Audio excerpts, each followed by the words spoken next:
first we will explain this part. Okay, so let's move. About the barriers for female STEM aspirants. Each year, the ratio of male to female students at UM is 4 versus 6, and most of our respondents strongly agree that females are suitable for STEM positions at UM.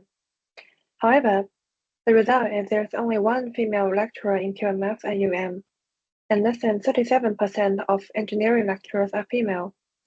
So many girls have enrolled, but very few of them have become lecturers, and we wanted to figure out why.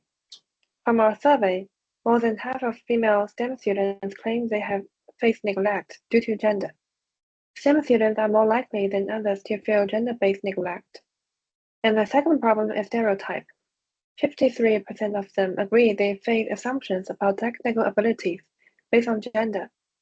For example, some people may think girls are poor at mechanical engineering. And other problems are lack of interest, and some girls may find STEM too difficult to learn. The survey also brings some good news for us. Our candidates volunteers offered many feasible ways to tackle this problem. The first, they think more female mentors and role models will help. These models can prove that female can also be good at STEM-related fields.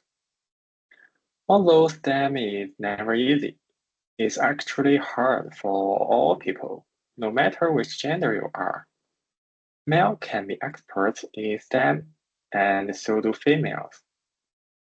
Besides, there should be more scholarships or grants for women so they can feel they are strongly supported and encouraged.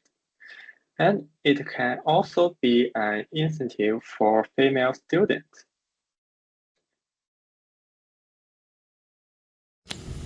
Okay guys, what an impressive explanation for the infographic. We do a lot of research. So actually we have a meeting with Dr. Shamila, who is a doctor in University of Malaya Faculty of Science. So let's take a look at this meeting. Number of the male students is greater than the female students, but I still want to ask, have you observed, what about the group project leadership? Because we have a group assessment, right? So what's the gender of the group leader? Usually it's female or male.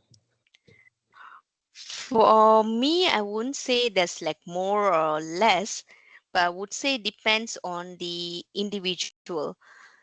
There's no like female or male to say like I have students who are extremely a male student who are extremely good, female student who are extremely good.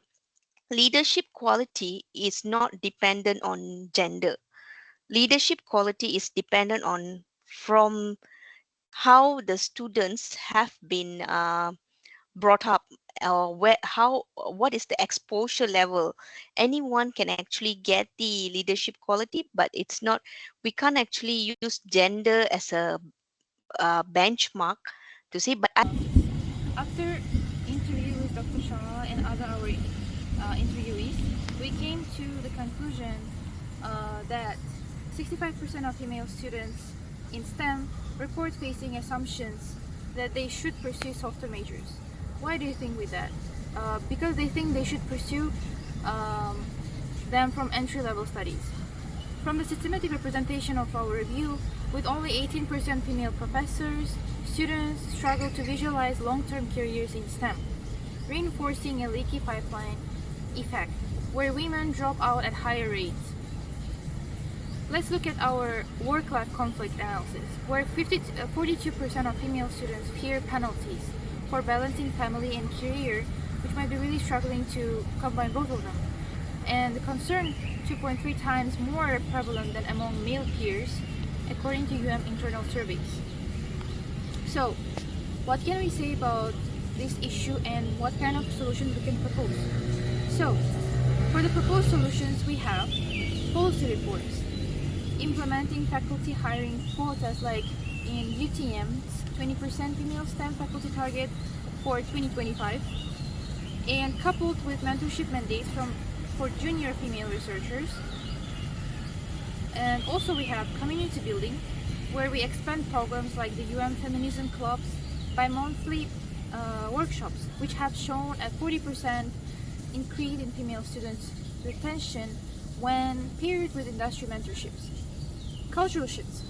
For the cultural shifts, we can launch campus campaigns featuring female STEM students, alumni modeled after the UNDP's Asia Pacific Women in Science Initiative to challenge stereotypes through representation. Thank you. This was our analysis.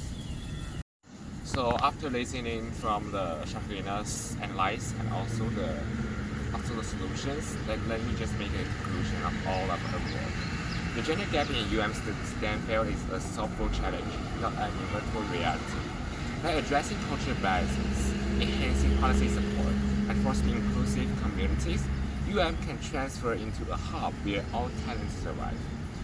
As our research shows, the diverse STEM teams produce like 1.7 times more innovation solutions, meaning gender equality isn't just a matter of fairness, but of academic excellence. The path forward requires a collaboration. Administrators must fund equitable policies.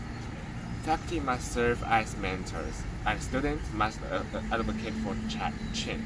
Together, we can ensure that the next generation of STEM graduates reflect the full spectrum of human potential. Thank you.